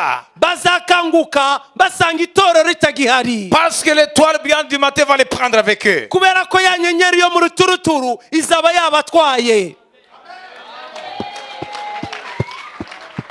Qui a compris? Ninde wabisobanukiwe? Lisons dans Matthieu 24, 30, vous allez comprendre. Reka dusome muri Mateyo 24:30, murabita mubisobanukirwa.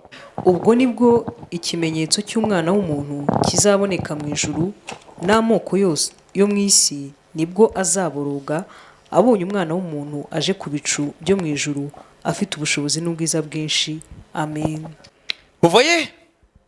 Murabibona? Donc, le jour du Seigneur, Umunsi w'umwami ou bien le retour visible de Jésus-Christ, cyangwa ukugaruka mu buryo bugaragara ku mwami, physiquement visible, mu buryo bugaragarira buri umwe wese, il dit toutes les nations le verront. aravuze ngo amahanga yose azamubona Et toutes les nations vont pleurer à cause de lui. kandi amahanga yose azamuborogera. Et dans Apocalypse 1, Mu byahishuwe rimwe même ceux qui l'ont percé le verront. baravuga ngo n'abamusogose bazamubona. Vous voyez? Ça Murabibona? veut dire que le monde verra Jésus dans sa splendeur, dans sa gloire. Isi izabona Yesu mu bwiza bwe, Comme le monde est réveillé par les rayons du soleil. nk'uko isi ikangurwa n'imirasire y'izuba. Le monde ne se réveille pas par l'apparition de l'étoile brillante du matin. Ntabwo isi ikanguka kubwo guseruka kwa ya nyenyeri yo mu ruturuturu, L'étoile brillante du matin annonce que le soleil est derrière. ahubwo iriya nyenyeri yo mu ruturuturu imenyekanisha ko izuba rigiye guseruka. Alors il faut différencier. Rero mukwiye gutandukanya ibyo. Le jour du Seigneur, Umunsi w'umwami ce qui est appelé dans l'Ancien Testament le jour de l'Éternel, ari byo mu isezerano rya kera hitwa ngo ni umunsi w'Uwiteka, qui sera terrible, uzaba uteye ubwoba, ténèbres, w'umwijima, différencié avec l'avènement du Seigneur pour l'enlèvement. unyuranye no kugaruka k'umwami kubwo kuzamura itorero. Jésus viendra incognito. Yesu azaza muri bucece. Le monde ne saura pas qu'il est venu. Isi ntizigera imenya ko yaje, Parce que le monde est au lit. kubera ko isi irasinziriye, iri mu buriri. Le monde est plongé dans une torpeur spirituelle. Isi iratsikamiwe mu buryo bwo mu mwuka, L'église qui veille, ariko itorero ryo riri maso, le chrétien qui veille. umukristo ari maso. Comment est-ce qu'on peut veiller Ni gute waba maso dans ce monde de ténèbres? muri isi y'umwijima? Comment est-ce qu'on peut veiller? Ni gute umuntu aba maso? Comprenez mes frères et sœurs. Musobanukirwe bene data bashiki Qu'est-ce banjye. que Dieu nous a donné pour nous aider à veiller? Ni iki Imana yaduhaye kitubashisha kuba maso? Il nous a donné la lampe. Yaduhaye La itabaza, lampe yaduhaye itabaza, qui est la parole prophétique. ari ryo jambo ry'ubuhanuzi. Sans cette révélation, Udafite iriyushurirwa nous ne pouvons pas veiller. ntabwo twashobora kuba maso. Nous serons surpris Tuzatungugwa par l'apparition du soleil no kuseruka kw'izuba qui brille dans son zénith. rimurika ricanye mu buryo bukaze. Les églises qui n'ont pas la parole prophétique, Itorero ridafite iri jambo ry'ubuhanuzi ils vont se donner des prophéties dont l'origine est humaine. bazahanahana ubuhanuzi buturuka ku bantu. Ils vont être indifférents par rapport aux prophéties de la Bible. ntibazigera bita ku buhanuzi bwa Bibiliya. Les gens courent après des prophéties prophéties qui vont leur annoncer qu'ils vont se marier, qu'ils vont avoir des véhicules, etc. abantu bazirukira ubuhanuzi babwira ngo bagiye gushaka bagiye kubona ubutunzi ubu n'ubu n'ibindi. Ça, Dieu nous le donne par sa grâce. ibyo Imana ibiduhera ubuntu bwayo. Mais Dieu nous a donné la parole prophétique de l'écriture. ariko Imana yaduhaye ijambo ry'ubuhanuzi byo mu byanditswe. On ne l'a pas examiné. ntabwo dukeneye Nous kurisuzuma. devons y croire. tugomba kuryizera Parce qu'elle s'accomplira certainement. kuko byanze bikunze rizasohora. C'est ça la lampe. iryo ni ryo tabaza. Elle brille des années et des années. riracanye imyaka n'imyaka. Elle va continuer à briller. kandi rizakomeza gucana. Pour ceux qui connaissent le Seigneur. ku bazi umwami. Pour ceux qui aiment la vérité. ku bakunda ukuri. Elle va briller dans leur cœur. rizamurika mu mitima yabo. Elle va les éclairer. ribamurikire. C'est leur projecteur. niryo tabaza ryabo. Elle va les aider à rizabafasha décrypter les événements qui se passent dans le monde. gusobanukirwa ibiro biraba muri iyi si yacu. Aujourd'hui, uyu munsi écoutez-moi avant de terminer aujourd'hui. munyumve neza mbabwira ibiro biraba uyu munsi.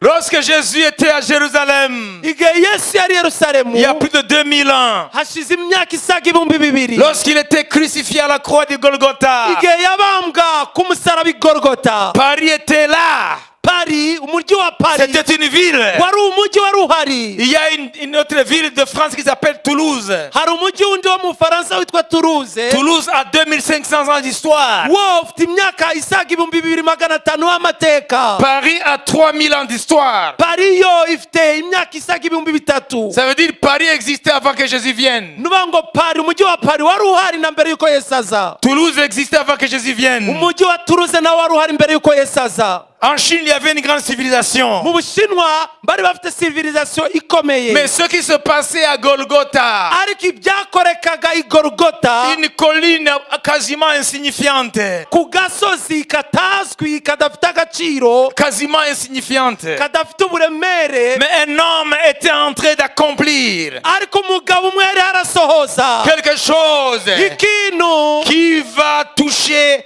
tout être humain dans son histoire. kizagira ingaruka kuri nyongo muntu iyo ari yo yose mu mateka. Qui dans Paris, ninde mu mujyi wa Paris, qui dans Toulouse, ninde mu mujyi wa Toulouse, qui en Chine. ninde mu Bushinwa. Inde aussi existait. n'ubuhindu nabwo bwari buhari Parce que Bouddha est venu avant Jésus. kuko Buddha yaje mbere ya Yesu. Mais partout dans ce monde-là, ariko aho hose muri iyo miji, dans ces anciennes villes, muri iyo miji ya kera, qui avait su ninde washoboye kumenya que ce qui se passait à des milliers de kilomètres ibyariho birakoreka ku birometero igihumbi n'ibihumbi sur la colline de Golgotha, kuri uriya musozi wa Golgota en dehors de Jérusalem, hanze ya Yerusalemu, qui avait su, ninde washoboye kumenya, qui avait compris ninde washoboye que gusobanukirwa ce qui se passait sur cette croix-là ibyariho birakoreka kuri uriya musaraba était un événement majeur cyari igikorwa cyangwa byari ibihe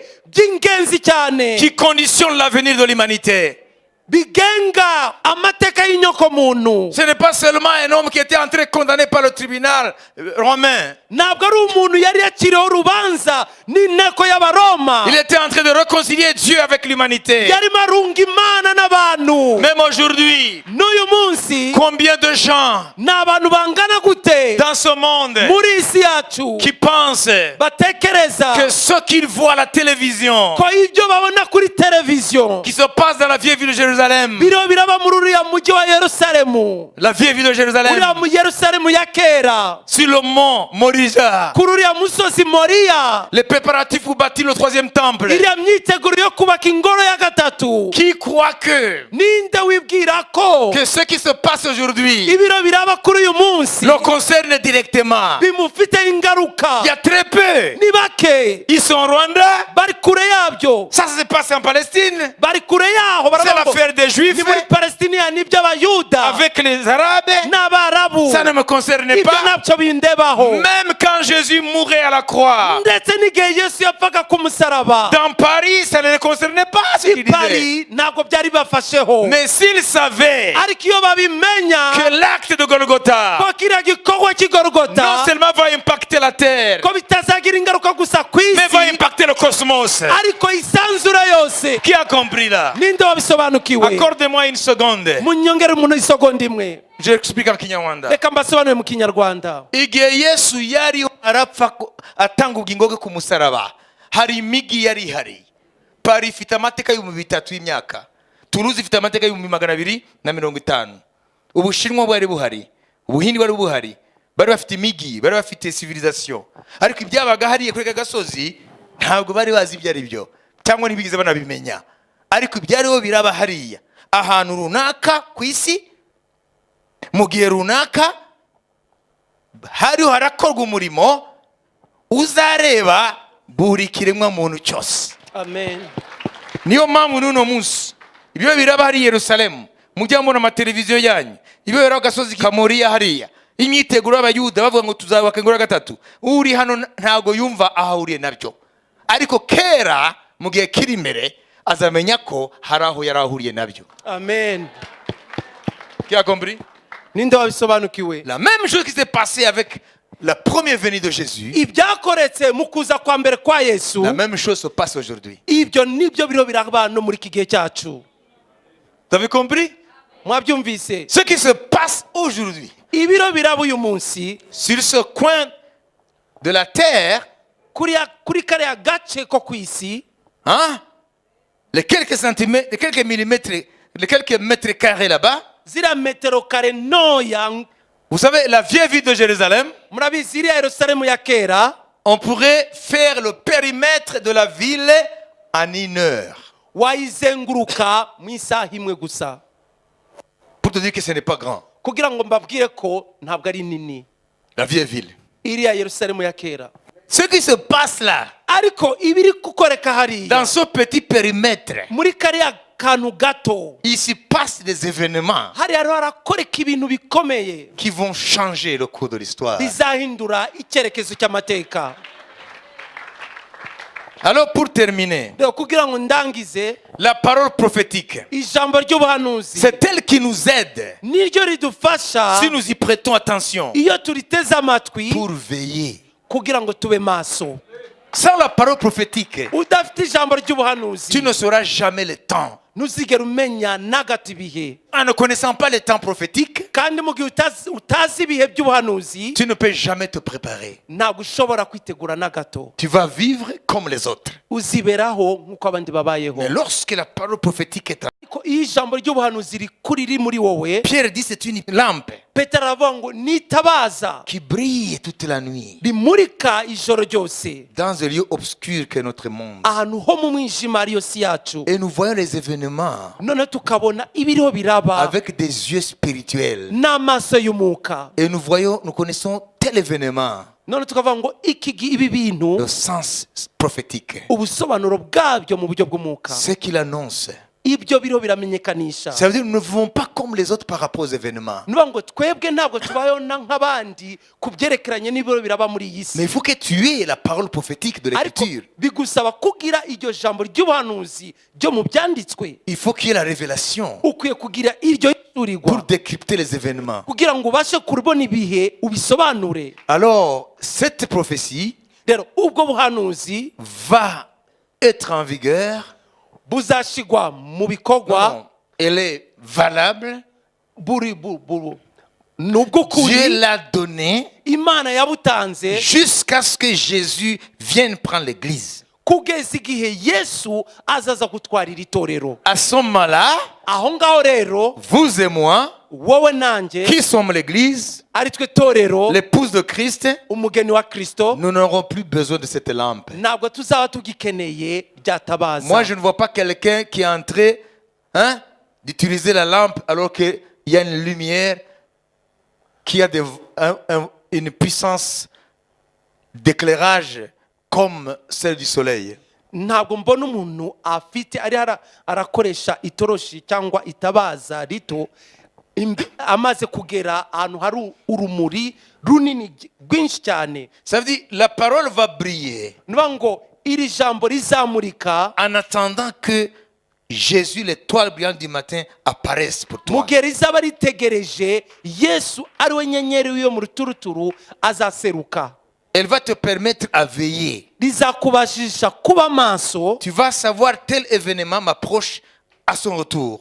Rizakubasha kumenya ngo iki kintu kiro kiraba, kiro kiranyegereza cyane ukugaruka kwe. la parole prophétique va te parler du troisième temple.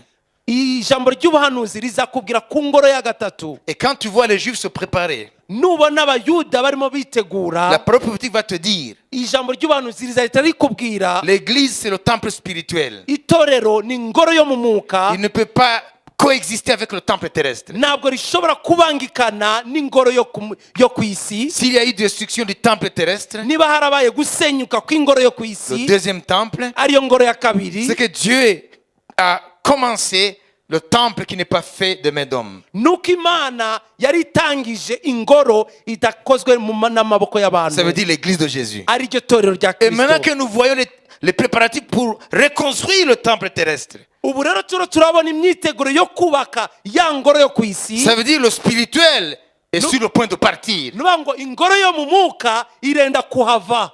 C'est la parole prophétique qui t'éclaire sur l'événement. ni ijambo ry'ubuhanuzi rigusobanurira ku biriho biraba. Et quand tu vois Trump, qui représente la première puissance mondiale, reconnaître Jérusalem comme capitale d'Israël, nubona rero Trump ariwo perezida w'igihangange cya mbere ku isi, le pays, la première puissance mondiale, w'igihugu cya mbere cy'igihangange ku isi, yemera Yerusalemu nk'umugwa mukuru wa Isirayeli, la lampe qui brille en toi, ryatabaza ricanye ririho riramurika muri wowe, ton projecteur, ryatabaza riri muri wowe éclaire la déclaration de Trump. rizahita rimurikira ibyo Trump arimo kuvuga.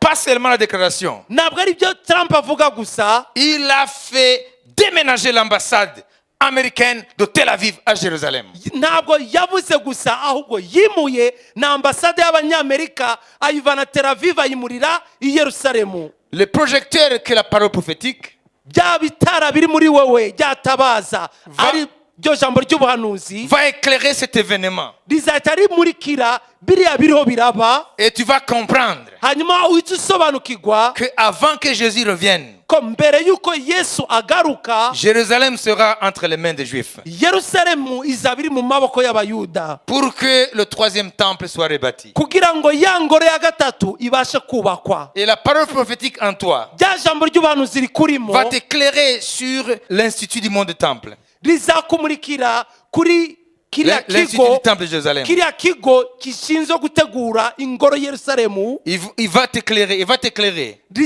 rizakumurikira ku byacyo que les Juifs, ko abayuda en construisant leur temple, mu gihe bazubaka ingoro yabo, ils croient que le Messie va venir directement. bazaba bizera ko Mesiya yenda kuza. Ils savent qu'en construisant le temple, bazi ko nibubaka ingoro, mu kubaka ingoro ils hâtent l'avènement de leur Messie. bazaba aribo barihutija ukugaruka kwa Mesiya wabo. Et toi, tu sauras par la parole prophétique wowe uzahita umenya binyuze mu ijambo ry'ubuhanuzi que Jésus a dit, ko Yesu yavuze, moi je suis venu au nom de mon Père. jye naje mu izina rya Vous ne data, m'avez pas reçu, vous les Juifs. nimwanyakira mwebwe abayuda. Un autre viendra en son nom. undi yazaza mu izina Vous le rye, recevrez. muzamwakira. La parole va te montrer ijambo ry'ubuhanuzi qu'il rizakwereka parlait du faux prophète ko azaba ari haravuga umuhanuzi w'ibinyoma qui va travailler avec Antichrist. azakorana na antikristo. Ça veut dire avant de recevoir le vrai Messie, niyo ngo mbere y'uko bakira Mesiya w'ukuri, ils vont recevoir le faux Messie. banza bakire Mesiya w'ibinyoma. Vous avez compris? mwabisobanukiwe? Aujourd'hui, uyu munsi Dieu a voulu d'abord nous donner les bases imana yabanje kuduha mbere na mbere imfatiro, de l'importance de connaître la parole prophétique de l'Écriture. imfatiro zigaragaza ko ari ingenzi kumenya ubuhanuzi bw'ibyanditswe, Pour que vous ne receviez pas ça comme une connaissance historique seulement, kugira ngo mwe nimubyakire nk'ubumenyi bw'amateka gusa, mais que vous compreniez la fonction de la parole prophétique de l'Écriture. ariko mumenye umumaro w'iri jambo ry'ubuhanuzi ryo mu byanditswe. On ne peut jamais être prêt pour l'enlèvement ntabwo wabasha kwitegura na gato kubwo gutwarwa kw'itorero avec la densité des ténèbres de ce monde n'umwijima uremereye uri muri iyi si, si tu n'as pas la connaissance de la parole prophétique. udafite ubumenyi mu ijambo ry'ubuhanuzi. C'est elle qui nous rend capable de veiller. iryo niryo ritubashisha kuba maso, C'est elle qui nous montre niryo ritwereka que le monde est en train de passer avec ses convoitises. ko isi irimo irashira n'irari ryayo. C'est ça qui nous montre iryo niryo ritwereka que bientôt notre départ approche. ko vuba kuzamugwa kwacu C'est kuregereje. ça qui nous montre iryo niryo ritwereka vivement le ciel. niyo ngo uriho urakabakaba ijuru. Nous touchons à deux doigts les promesses de Dieu qui sont au ciel. nuba ngo ururakabakaba ijuru amasezerano ari mu ijuru Ce que tu lis ici, ibyo usoma muri iki gitabo que tes yeux ne voient, ibyo amaso yawe atabona que le Seigneur réserve à ceux qu'il aime. imana ibikiye abayikunda Tu es en train de les toucher avec tes doigts. urimo urabikabakaba n'intoke zawe Il reste un seul saut. hasigaye intambwe imwe gusa One step. intambwe imwe gusa One step. intambwe imwe gusa One step. intambwe imwe gusa And the church shall be in. hanyuma itorero rizaba ryagezeyo Yes. yego Yes. Yego. One step. intambwe imwe gusa One step. intambwe imwe gusa One step. intambwe imwe gusa One step. intambwe imwe gusa And you will be in the uzaba things. warigezemo Qu'est-ce qui te le prouve? n'igiki kibikwereka C'est la lampe ni rya qui tabaza brille rimurika dans un lieu obscur. mo hano ho mu mwijima Qui a compris? ninde wabisobanukiwe Qui a compris? ninde wabisobanukiwe Si vous avez compris, niba mwabyumvise rero vous prêterez attention muzita à ce qui sera partagé. ku byo tuzabagezaho byose Amen. Amen. amen Amen. amen Ça, ce sont des préliminaires ibi ni iby'ibanze rero pour que vous compreniez le sens de la parole prophétique. kugira ngo mubashe gusobanukirwa ubusobanuro bw'iri jambo ry'ubuhanuzi bwo mu byanditswe Conclusion. indunduro Maintenant, vous savez différencier ubu rero mumenye gutandukanya l'enlèvement ukuzamurwa kw'itorero et le jour du Seigneur. na wa munsi w'umwami cyangwa umunsi w'uwiteka L'enlèvement, ukuzamurwa kw'itorero il vient comme l'étoile brillante du matin. umwami aza nka ya nyenyeri yo mu ruturuturu icanye Qui voit cette étoile? ababona iriya nyenyeri ni bantu ki Ceux qui veillent. ni ababa maso ababa barinze En l'occurrence, les bergers. nshatse kuvuga babashumba Comprenez? murabyumva Il viendra comme le soleil. azaza nk'izuba ricanye C'est ce que les anciens prophètes appelaient le jour de l'Éternel. nibyo abahanuzi bo mu gihe cya kera bitaga ngo ni umunsi w'iteka Écoutez-moi pour conclure. munyumve neza kugira nsoze L'avènement du Seigneur ukuza k'umwami pour enlever l'Église ngo atware itorero est pour moi et pour vous. ni ibyanjye kandi ni ibyanyu Le jour de l'Éternel, ariko umunsi w'iteka wo ce n'est pas pour nous, ntabwo ari uwacu c'est pour le monde. ni uw'isi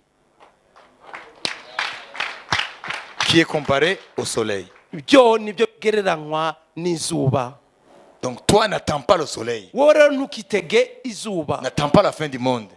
kwitega iherezo ry'isi Attends, ahubwo itege veille maso pour que l'étoile brillante du matin. kugira ngo ya nyenyeri yicanye yo muri turuturu Vous savez, murazi si tu ne veilles pas nutaba amaso et sculpter le ciel noneho ngo usuzume ikirere pour voir l'étoile si elle est là. kugira ngo urebe ko ya nyenyeri yamaze guseruka Si tu ne veilles pas et tu rentres dans les casseroles, noneho ntube maso ukigira mu masafuriya tu vas revenir. uzagaruka Il n'y a plus d'étoile. usange ya nyenyeri ntabwo Il igihari y a le soleil. ahubwo n'izuba ryacanye Vous voyez le danger? mwabonye ibyago Voilà pourquoi il dit en un clin d'œil. niyo mpamvu akoresheje ijambo ngo ni mu kanya ko guhumbya Les morts en Christ vont résister. abapfiriye muri kristo Et bazazuka nous, les vivants qui croyons, natwe abazaba bari bazima nous allons être bizera transformés par la puissance de l'Esprit tuzahindurwa n'imbaraga z'umwuka et aller à la rencontre du Seigneur. hanyuma tusanganire Et umwami ceux qui vont rester, abasigara rero ils vont faire face au soleil. bazahangana n'izuba C'est ce que 2 Pierre 1, 19, 21 dit. nibyo petero 1:19 bivuga Et puis Dieu nous a exhortés. hanyuma imana ikaduhugura Tu périras uzarimbuka si tu n'as pas l'amour de la vérité. niba udafite urukundo gukuri muri wowe Parce que la vérité ne suffit pas. kubera ko ukuri kwako ntabwo guhagije Il faut qu'elle rencontre l'amour de la vérité. kukwiye gusanga urukundo gukuri muri wowe Si la vérité divine vient niba ukuri guturuka ku mana kuje et qu'elle rencontre en toi l'amour du monde, kugahura muri wowe n'urukundo rw'isi alors la vérité n'aura pas d'effet. icyo gihe rero ukuri nta mumaro kuzakumarira Les deux ne peuvent pas cohabiter. ibyo bibiri ntabwo bishobora L'amour kubangikana de la vérité urukundo et gukuri l'amour du monde. n'urukundo rw'isi L'un chasse l'autre. kimwe kimura ikindi, L'un expulse l'autre. kimwe kimura ikindi. Vous comprenez? Murabyumva? Si nous voulons que la parole prophétique Niba dushaka ko ijambo ry'ubuhanuzi nous mette ritushira dans un état de veille, mu buzima bwo kuba maso, il faut que la parole rencontre l'amour de la vérité. ni ngombwa ijambo risange urukundo gukuri muri twe. Alors j'aimerais que chaque personne demande à Dieu l'amour de la vérité. Rero ndasaba ko buri umwe wese yasaba Imana urukundo gukuri, gukunda ukuri. C'est là où la parole prophétique aura de l'effet dans sa vie. Aha ni ijambo ry'ubuhanuzi rizagira umumaro mu buzima bwe. Comprenez? Murabyumva? Permettez-moi de vous dire une chose. Reka mbabwire ikindi kintu. La vérité, c'est quoi? Ukuri ni iki? La vérité, Ukuri en grec, ça veut dire teletheia. Ça veut dire un dévoilement. mu kigiriki ni ukuvuga ngo ni ukugaragara, La vérité veut dire un dévoilement. ni ukuvuga ngo guhishura. Ça veut dire la vérité en grec, teletheia, ça veut dire dévoiler. Mu kigiriki ukuri bisobanura ko ari ukugaragaza ikintu cyangwa guhishura Donc la ikintu. vérité vient dévoiler ce qui est mensonge. Ni ukuvuga ngo ukuri kuza kugaragaza ikinyoma ni ikihe. Vous comprenez? En Mwabyumvise? grec, vérité veut dire dévoilement. Mu kigiriki ukuri ni ukuvuga ngo ni ukugaragaza ikintu. Comprenez? Mwabyumvise? Ça veut dire dévoilement. Ni ukuvuga ngo ni ukugaragaza ikintu, gutwikurura Voilà. ikintu. Aletheia veut dire dévoiler. Ni ukuvuga ngo ni ugutwikurira ikintu. Alors si tu aimes la vérité, Rero niba ukunda ukuri, elle va dévoiler le mensonge. kuzatwikurura ikinyoma, Parce que nous sommes les enfants de la vérité. kuko turi abana b'ukuri. Nous ne devons pas vivre dans le mensonge. Ntabwo dukwiye kuba mu kinyoma. Alors si nous aimons la vérité, Rero nidukunda ukuri, jamais le diable ne nous aura. satani ntazigera tubona, Parce qu'il est le père des mensonges. kubera ko ni se w'ibinyoma. Jésus a dit, il ne se tient jamais dans la vérité. Yesu aravuga ngo ntabwo ajya ahagarara na rimwe mu kuri. Dès le commencement, il est le père des mensonges. Kuva ku iherezo ni se w'ibinyoma. Alors mes chers frères et sœurs, Rero bene data bakundwa, nous sommes dans une saison extraordinaire. turi mu bihe bidasanzwe. Dieu est en train de parler par les événements. Imana irimo iravugira mu biriho biraba, Mais les gens n'y prennent pas garde. ariko abantu ntabwo babyitayeho. Pour la plupart, Kuri benshi ils sont au lit. bibereye mu mariri. Malheureusement, Ikibabaje, même ceux qui sont censés dans les églises, n'abari mu itorero ils sont au lit aussi. nabo ubwabo bari mu mariri. Réveille-toi. Kanguka, Que Jésus t'éclaire. Yesu akumurikire. Réveille-toi. Kanguka, Car le jour du salut est proche. kubera ko umunsi w'agakiza uregereje, Plus que le jour où nous avons cru. kurenza wa munsi twizereyeho. Maintenant, la nuit Ubu ijoro est très avancée. rigeze kure, Bientôt va poindre vuba l'étoile brillante du matin. inyenyeri yo mu ruturuturu iraza guseruka. Je vais vous lire un passage et après nous allons prier. C'est le dernier passage aujourd'hui. Niwo murongo wa nyuma w'uyu munsi. Dans Romains chapitre 13, Mu Baroma igice cya 13, versets 11-14. umurongo wa 11 kugeza ku Allez 14. méditer ce passage. Mugende mutekereze kuri aya magambo. nuko mujye mugenza mutyo kuko muzi yuko igihe cyo gukanguka gisohoye rwose. Dore agakiza kacu karatwegereye kuruta igihe twizereye. Ijoro rirakuze burenda gucya. Nuko twiyambure imirimo y'umwijima, twambare intwaro z'umucyo. Tugendane ingeso nziza nk'abagenda mu mucyo, tutagira ibiganiro bibi, tudasinda, tudasambana, tudakora iby'isoni nke, tudatongana kandi tutagira ishyari. Ahubwo mwambare umwami Yesu Kristo, kandi ntimuhe urwaho imibiri yanyu ngo ibone gukora ibyo yifuza. Amen. Amen. Amen. Ça, c'est le rément de Dieu pour nous aujourd'hui qui attendons l'étoile brillante du matin. Iyi niyo rema y'Imana kuri twe. Rément, ça veut dire la parole de la circonstance. Ni ijambo ryo mu aka kanya Imana iduhaye kuri twe dutegereje iriya nyenyeri yo mu ruturuturu. Il faut lire, relire et méditer. Ukwiye kurisoma, ukongera kandi ukarisoma, ukanaritekerezaho. Parce que autrement, Bitabaye uko rero, tu ne seras pas trouvé prêt. ntabwo uzasanga utiteguye. Parce que le monde est tellement dans les filets de l'ennemi Kubera ko isi iri mu nshundura z'umwanzi, que c'est pas facile d'y échapper. ku buryo bitoroshe kuba wayirokoka. Il y a une puissance d'attraction Hari imbaraga za rukuruzi qui agit dans nos vies. zirimo zirakorera mu buzima bwacu par rapport à l'attrait du monde.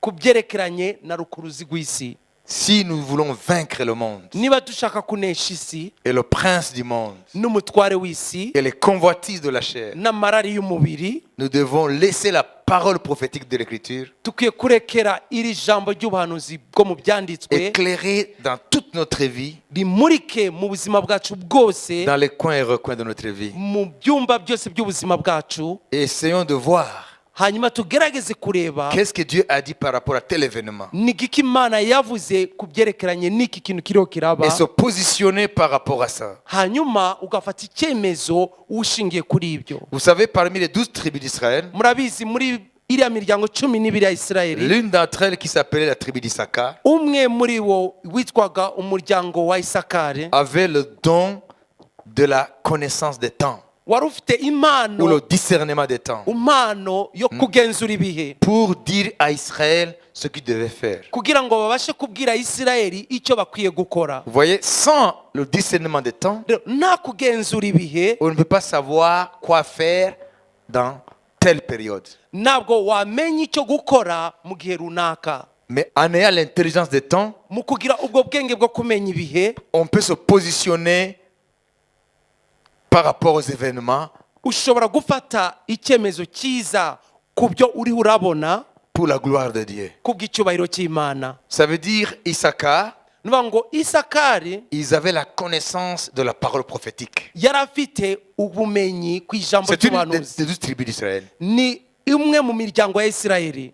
La particularité de cette tribu, Umwihariko w'uyu muryango c'est le don de l'intelligence des temps. yari impano y'ubwenge bwo kumenya ibihe. Nous aussi, Natwe uko nguko, si nous aimons la vérité, niba dukunze ukuri, cette parole prophétique, iri jambo ry'ubuhanuzi elle va amener en nous rizazana muri twe l'intelligence des temps. kumenya ibihe. Nous allons connaître les temps. Tuzamenya ibihe. Pas connaître les temps, Ntabwo tuzamenya ibihe gusa, mais connaître aussi ce que nous devons faire. ariko tuzanamenya n'icyo gukora. Amen. Amen. Alléluia. Amen. Pour que le Seigneur nous trouve prêts. Kugira ngo umwami azadusange turi maso. Mon souhait, mon vœu, Icyifuzo cyanjye c'est que nous puissions être prêts, nuko tuzaba twiteguye, que nous veillions. tukaba maso. J'ai dû utiliser cette expression maintes fois dans la Bible. Yesu yakoresheje iyi mvugo ahantu henshi muri Bibiliya. Il concluait toujours par ses exhortations Yasozeherezereza buri gihe akenshi ku mpuguro ze, pas envers les Juifs, atariho arabwira mais Abayuda, envers l'Église. ariko abwira itorero Veillez. b'amaso. Veillez, il a dit maintes fois. Kuba maso yabivuze inshuro nyinshi. Veillez, B'amaso car vous ne savez pas quel jour viendra votre Seigneur. kubera ko mutazi umunsi umwami wanyu azaziraho. Ça veut dire, Pierre nous éclaire maintenant. Ni ukuvuga ngo Petero aratumurikira, Ce sens de veiller, kubyerekanye n'ubu busobanuro bwo kuba maso. c'est que le Seigneur nous disait Ibyo umwami yarimo aratubwira que nous devons croire à la parole prophétique de l'Écriture. ko dukwiye kwizera ijambo ry'ubuhanuzi ryo mu byanditswe. Après l'avoir compris, Tumaze kurisobanukirwa, pas seulement gagner en connaissance, ntabwo ari ukurimenya mu bwenge gusa, mais la comprendre spirituellement ariko kurisobanukirwa mu buryo bw'umwuka. et vivre une vie None umuntu agahita abaho mu buzima, digne de Dieu mu buzima bwubaha Imana dans un temps de ténèbres comme celui-ci. mu gihe cy'umwijima nk'iki turimo. Et je pense que Kandi ndibwira à ko partir d'aujourd'hui, uhereye uyu tu munsi seras parmi uzaba muri abo ceux qui vont veiller. bazaba maso. Que Dieu vous bénisse. Imana ibahe umugisha. À celui qui n'a pas encore reçu Jésus Uwo muntu wese atarakira Yesu comme Seigneur nk'umwami et Sauveur, n'umukiza, il a compris murabizi yasobanukiwe qu'il y a l'avènement du Seigneur yasobanukiwe ko umwami pour enlever les saints. yenda kuza gutwara abera. Ça veut dire ceux qui ont cru en lui, Ni ukuvuga ngo qui se sont abamwizeye repentis de leurs péchés. bihanye ibyaha byabo, Et ceux qui vont rester, abazasigara rero ils le verront bazamubona venant comme le soleil aje nk'izuba qui brille dans sa force. ricanye mu mbaraga Ça zaryo. veut dire le jugement. Ni ukuvuga ngo ni urubanza. Et il va commencer à pleurer Noneho azatangira et à kuboroga grincer les dents. no guhekenya amenyo. Tu vas venir ici devant. Uze kuza hano imbere Nous allons t'aider turi bugufashe pour recevoir le Seigneur. kugira wakire Yesu, Parce que les jours sont mauvais, il faut les racheter. kubera ko iminsi ni mibi, ukwiye gucunguza uburyo umwete. Amen. Amen. Ubuntu bw'umwami wacu Yesu Kristo n'urukundo rw'Imana no gusaba n'umwuka wera byanze twese. Amen. Shalom, shalom.